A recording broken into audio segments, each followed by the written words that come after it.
Princess Zoya, a cage freedom.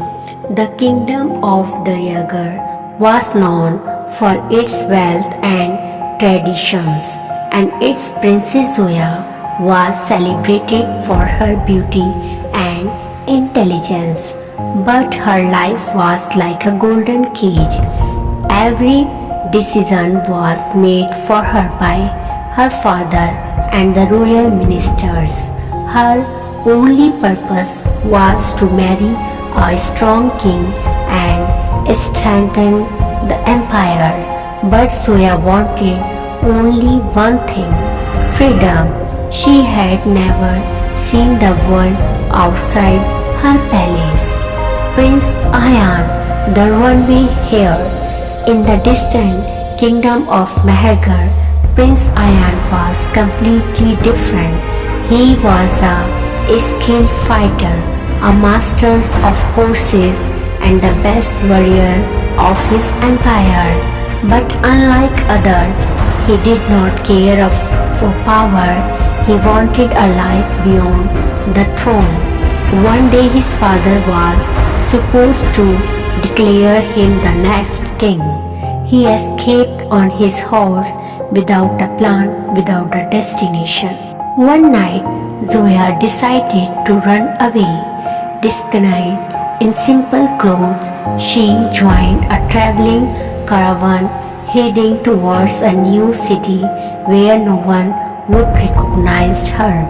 Meanwhile, Ayan was also traveling like a commoner, exploring the unknown. In a bustling market palace, he encountered a mysterious girl trying to hide. It was Zoya. Zoya thought Ayan was just a regular soldier, and Ayan assumed Zoya was an ordinary runaway girl, unaware of each other's royal identities. They decided to travel together. They found work at an animal fair, taking care of horses, camels, and cheetahs. For the first time in their lives, they felt free, no royal burdens, no obligations. An ancient conflict and a hidden truth. Days later, they discovered a shocking truth. Daryagar and Mehergar were ancient enemies.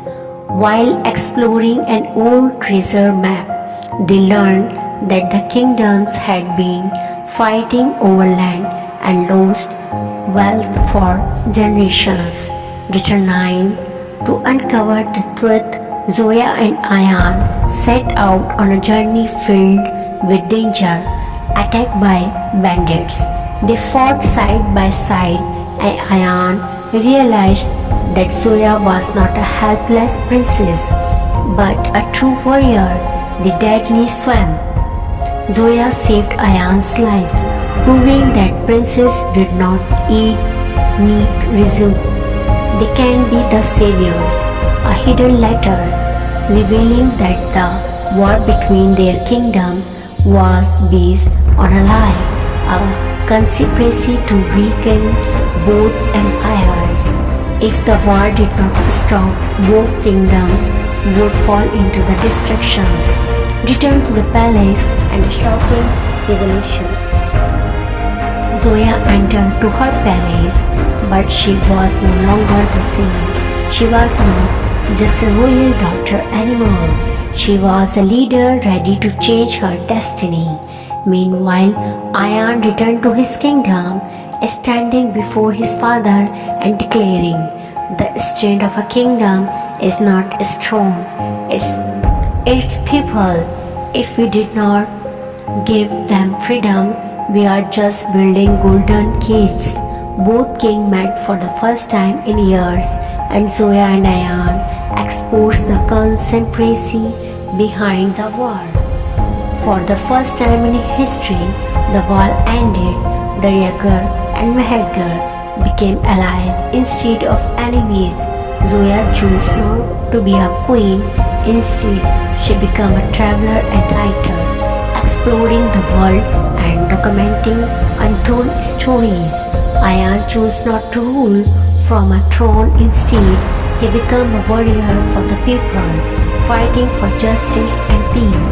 They met again, not as enemies, not as wolves, but as two hearts ready for a new adventure together.